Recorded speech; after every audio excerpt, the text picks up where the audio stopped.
It's that time of year again, unfortunately, where all the Christmas decorations get packed away, the nice food and drink has all been consumed, and it's still winter, but we have to go back to work or school or college or wherever it may be.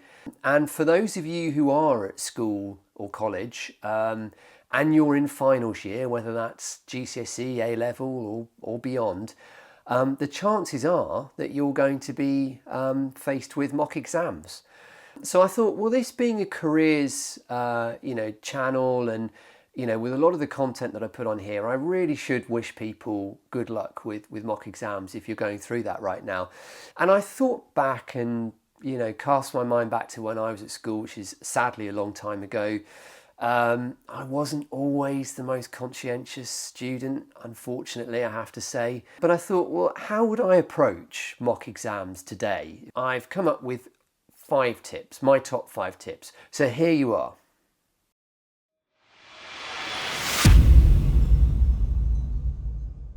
So number 1, it's just about the mindset. As I said in the introduction, mock exams are just, they're one of those things in life that you have to do if you're going through sort of an exam sequence within education. But it's amazing how much you can change things in life if you go from a I have to do this and take more of a what's in it for me approach. You can turn this into a really, really good opportunity for you to get the all of the advantages of being able to learn in a pressure-free environment, making it work for you, and seeing each exam as an opportunity rather than something that you have to do. That will really work wonders for how you get through this.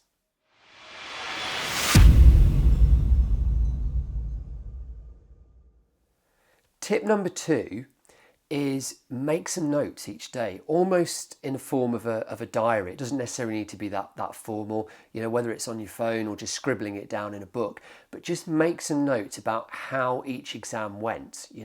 How did you find it? What were you feeling? What you're anticipating in terms of the results, what you think went well, not so well. Just so that you've got there at the end, when you get your results, you can compare that with how you felt, and it will just give you a better way to frame those moving forward. How well do you actually judge your own performance? It might be quite useful.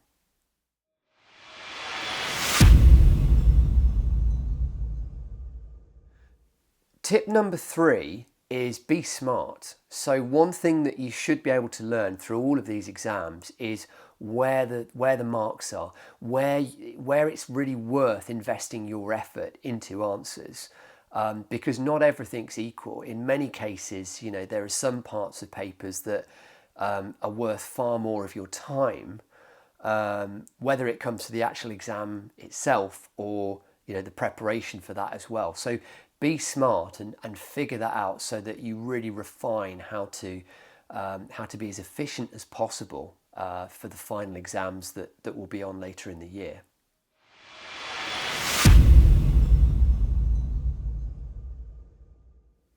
Tip number 4 is use this as an opportunity to experiment. Anything that you're thinking about doing in terms of an answer, in terms of how to approach some of these exams, now is the time to try something out because it's pressure free.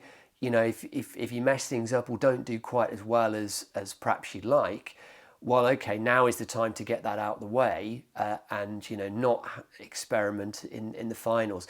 But it's not just in the exam itself. Obviously, with your preparation, your revision, whatever it may be in this little period of time, now is the moment to do to run those experiments and figure it out so that when it comes to the finals, you don't need to worry about that stuff. It's all nice and smooth and rehearsed.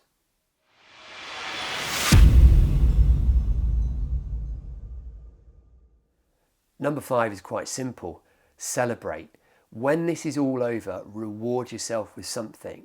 Decide what it is that you want to do. It might be you just buy yourself a present. It might be that you want to do something with your friends, treat yourself. There's something that you're looking forward to, something that you're putting off because you can't really enjoy it whilst you're revising, while you're preparing and you're going through exams. But just figure out whatever it is, and then maybe at the end of January when it's done, go out there and reward yourself. And it's so important. I don't think we do that enough in life. It'll carry on when you get, when you're in full-time work, you're in a job, you've got the pressures of, I don't know, a family or a lot of stuff happening in life. We don't take the time during these milestones, or at the end of the milestones, I should say, to really celebrate what we've done. And you don't need to wait for the results. I think just if you put your best in, give it a huge amount of effort, I think there should be that sequence of rewards in there, so that you've actually got something to work towards. It's the carrot, really, I suppose.